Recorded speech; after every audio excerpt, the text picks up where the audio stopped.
Hasil pengembangan dari Pondok Indah, saudara, terungkap ada lagi kawanan warga negara asing yang melakukan penipuan dengan modus yang serupa. Mereka tinggal di kawasan Kemang, Jakarta Selatan.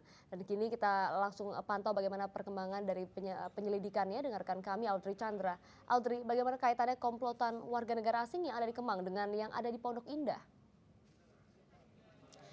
Glory, sampai saat ini kami masih menunggu keterangan pers yang rencananya akan dilakukan oleh Kapolda bersama juga dengan Direktur Reserse Kriminal Umum Polda Metro Jaya untuk mengetahui bagaimana penggerebekan dan juga hasil pemeriksaan dari penggerebekan yang dilakukan kemarin malam di kawasan Kemang.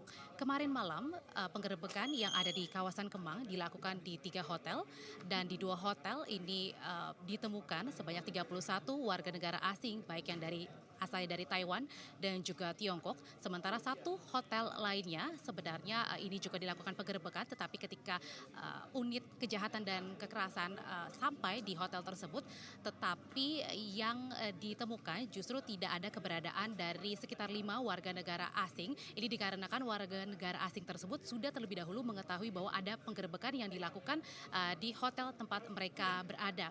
Saudara, saat ini saya berada di tempat yang dihuni sudah sekitar 1 tahun lebih oleh beberapa warga negara asing baik yang dari Tiongkok dan juga Taiwan.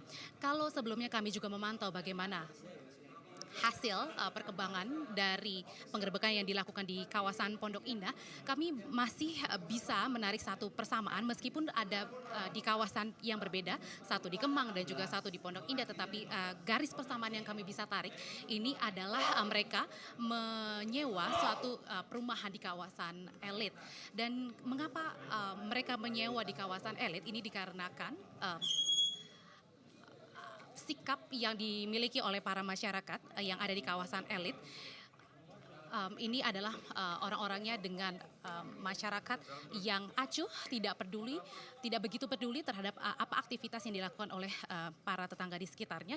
Oleh karena itulah mereka menyewa kawasan perumahan elit yang ada di Jakarta Selatan. Selain alasan mereka ada di masyarakat kawasan elit, kemudian juga alasan lainnya adalah mereka membuat suatu alat untuk kemudian bisa memperkuat sinyal.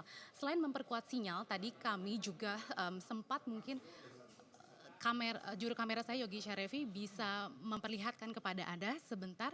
Inilah salah satu suasana kamar yang dihuni oleh ke 33 warga negara asing baik yang dari Tiongkok maupun Taiwan.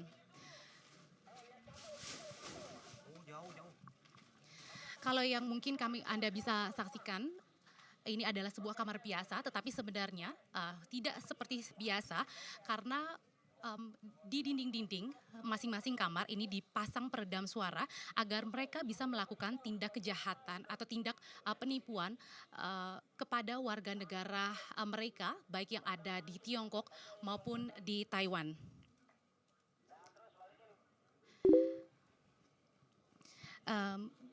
Meskipun memang belum dilakukan konferensi pers, saudara, sampai siang hari ini di kawasan Kemang, tetapi sebelumnya kami mendapatkan informasi dari pihak unit kejahatan dan juga kekerasan bahwa modus yang dilakukan ini jadi pertama mereka ada bosnya yang langsung berasal dari Tiongkok, kemudian juga satu lagi ada warga negara Indonesia juga yang tinggal memang di Indonesia, yang tugas dari warga negara Indonesia yang berada di Indonesia adalah mencari tempat-tempat tinggal di mana warga negara asing itu bisa tinggal ketika tiba di Indonesia.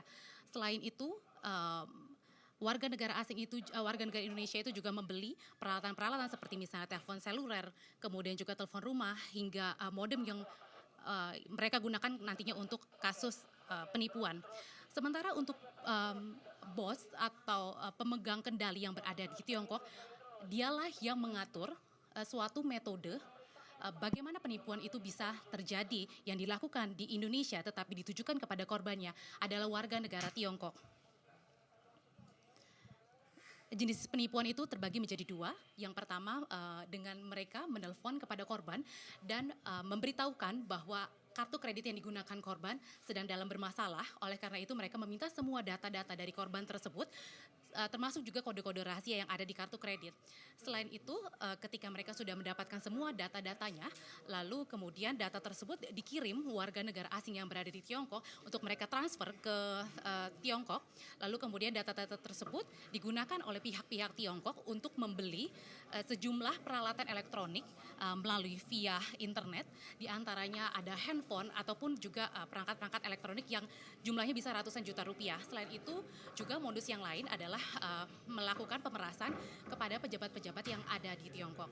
Saudara, sebelumnya kami mewawancarai kepada salah satu warga negara asing asal Taiwan berumur 32 tahun bernama Chu Yu Hao yang saat ini ditahan di salah satu kawasan perumahan elit yang ada di Pondok Indah, Jakarta Selatan, dan dia mengaku mendapatkan kabar bahwa untuk datang ke Indonesia mendapatkan pekerjaan yang baik dan juga gaji yang tinggi. Ini didapat dari salah satu koran yang ada di Tiongkok, dan kita lihat bagaimana pernyataan warga negara Taiwan ini kepada Kompas TV. Tawarinnya sama siapa waktu itu datang ke Indonesia? 你来到印尼主要是被谁要求的？被谁要求的？对，要求过来，就是请你过来这样子。哦，没有人请我过来，是我看报纸找到的。jadi dia katanya melihat dari koran, bukan di ini. Jadi dia dari koran ada apa namanya? Lapangan kerja di datang. Lamaran kerjanya sebagai? 但是写是怎么样的字？他说来这边做那个客服，他没有跟我们讲内容。Oh, jadi katanya di sana kerja di luar negeri, penghasilan tinggi, cuma itu doang aja. Yang menjadi menarik perhatian Glory bukan hanya bagaimana kasus penipuan ini terjadi selama bertahun-tahun, karena setidaknya kalau dari di Kemang dan juga di Pondok Indah kami menanyakan bahwa rumah itu telah dikontrak sekitar 1,5 tahun. Selain menarik bagaimana kasus penipuan itu terjadi, tetapi yang perhatian lainnya yang mencuri untuk disimak adalah bagaimana kedatangan mereka bisa sampai ke Indonesia. Mereka menggunakan visa on arrival. Sebenarnya di Indonesia ada dua penggunaan visa on arrival dan juga visa yang mereka dapatkan dari kedutaan, tetapi untuk warga negara asing yang melakukan kasus penipuan yang datang ke Jakarta atau ke Indonesia, mereka menggunakan visa on arrival yang mempunyai durasi sekitar 30 hari dan visa tersebut masih bisa mereka lanjutkan, dan dengan kemudahan visa on arrival itulah yang menjadi salah satu penyebab alasan mengapa banyak sekali warga negara asing terutama yang berasal dari Tiongkok maupun Taiwan yang belakangan marak terjadi yang dilakukan penggerebekan baik di kawasan Pondok Indah maupun juga Kemang. Dan selain itu juga sebenarnya pun sebelumnya kami telah juga mewawancarai kepada kepala dari Imigrasi Jakarta Selatan yang menyatakan sebenarnya memang visa on arrival itu warga negara asing tersebut bisa didapatkan, tetapi juga pengawasan dari masyarakat dan dari kepolisian lah juga yang diikutsertakan supaya hal seperti ini tidak terulang kembali. Dan saudara, kami hadirkan salah satu pernyataan dari Kepala Imigrasi Jakarta Selatan. Masyarakat juga ada kewajiban melaporkan kepada imigrasi, kepada aparat keamanan setempat untuk memberitahukan apabila ada warga negara asing yang tinggal di wilayahnya. Itu ada kewajiban dari baik pengelola penginapan, kemudian warga yang ditinggali oleh warga negara asing. Artinya hotel pun harus berkewajiban? Tentu ada ketentuannya itu. Saudara, kami pun di sini media masih menunggu kedatangan baik dari Kapolda maupun Direktur Reserse Kriminal Umum untuk memberitahukan bagaimana sebenarnya penggerebekan yang dilakukan pada kemarin malam di kawasan Kemang. Untuk sementara kita kembalikan dulu ke Glory di studio. Baik, terima kasih Audrey Chandra. Bagaimana penelusuran Anda di rumah yang merupakan lokasi penggerebekan dari banyaknya warga negara asing asal Tiongkok dan juga Taiwan terkait dengan kasus penipuan online?